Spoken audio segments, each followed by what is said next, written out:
Hi everybody, welcome back to Origami Twist. Today's video is another teabag folding medallion, and the paper used here is from the brand new Northern Lights collection on my website. I'll have a link below so that you can check it out. It is a digital file, so you can purchase it and then print it out on your home printer or bring it to an office supply store to have printed. And you get 12 squares to one sheet. This particular square uses 8 teabag folding tiles, so 2 sheets of printed paper will give you 3 tiles. So what you need to do is just cut out 8 2-inch by 2-inch squares and then meet me here for the tutorial. The following model is going to make one modular piece. You'll need 8 of these to complete the medallion. So first things first, you're going to take one edge and line it up with the other edge neatly and crease. Accuracy is important here because of course you will be copying it 8 times and they all need to match. So you are then going to take the other edge, so here's where the fold is, take the other edge and line it up with the final edge and crease. Again, very neatly.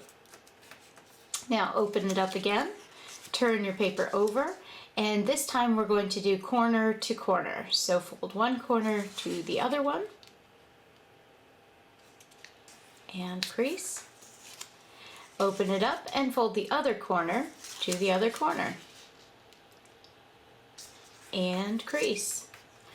The next part's the trickiest bit of the entire fold. You're going to take the two sides, doesn't matter which ones because they're both folded exactly the same, and push them towards each other. When you do that, you're then going to take the top triangle and the bottom triangle and press them together to create the final fold.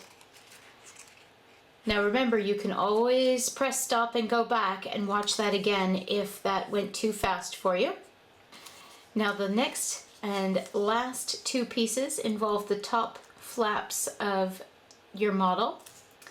You're going to take that outside corner and you're going to tuck it behind and up to that center point with the long flat edge facing down. And that looks like this. So that outside corner up to the top, you're going to be lining up that bottom edge with the center crease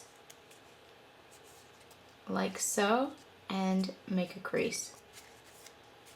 You're then going to fold that over so that little triangle is tucked underneath and do the same thing on the other side. That bottom edge is going to line up with that inside crease and you're folding back, corner, matching that top corner, and crease. So now when I fold that flap over, again the little triangle's tucked behind, but essentially I've got a square on top of a large triangle. Now you're going to repeat that 7 more times for a total of 8 modular pieces. Then come back when you finish that and we'll put them all together.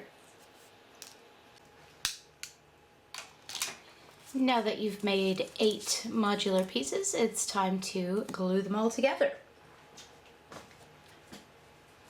Now I use several different adhesives depending on what sort of mood I'm in. One is a double-sided adhesive. You could use this or a tape runner or an ATG gun. Another option is glossy accents, or another Another option is glossy accents or some other form of liquid glue. You could even use Elmer's glue if that's what you've got. I'm going to use glossy accents for this one today. And you are going to hold the triangle so that the main point is facing down and you have the long flat edge facing up. You're then just going to apply a tiny dab of adhesive and you're going to put the larger triangle behind the other one, and the small flap is going to go on top, and the flap is what's going to be glued into place here. Okay, and then that's the flap on the right hand side, and the flap on the left hand piece is going to overlap the top, and we'll do the same again.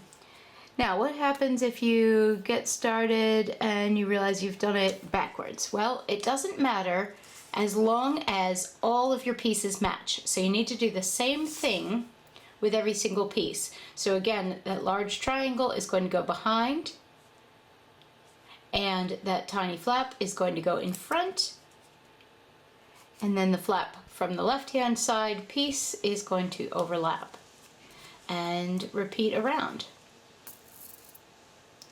And as I say, provided that everything matches, it's okay if you overlap the other way or whatnot, it'll just change it slightly.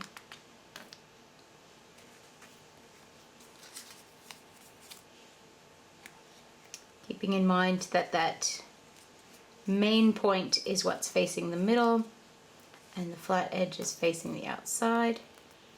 That will give it the look that we want.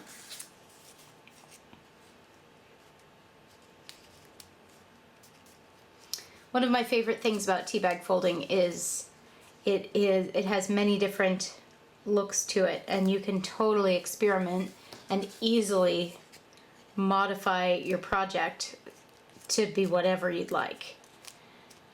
So don't think there's anything wrong with experimenting a little bit.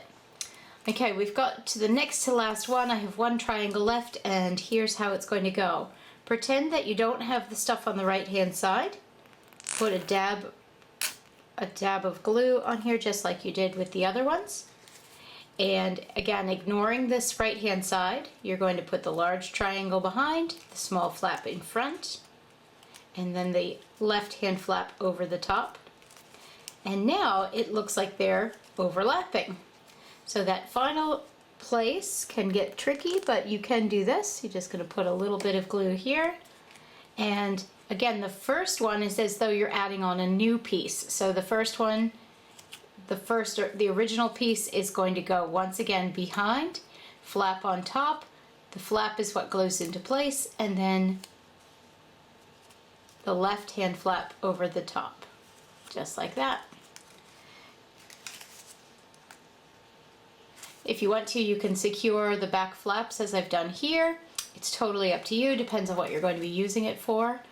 And like if you're going to be gluing it to a card, you probably don't need to secure them. If you're turning it into a Christmas ornament, you may want to secure them. I decided to leave the small flaps on the left-hand flaps unglued because it makes it a little bit more three-dimensional. But again, if you're using it on a scrapbook page, you may want to glue them down. It's totally up to you. So there it is. One more teabag folding medallion to add to the collection. And once again, this particular page is from the Northern Lights collection, which is newly available on my website. Links below. I hope you guys try this, and I hope you have a fabulous day. Take care, guys.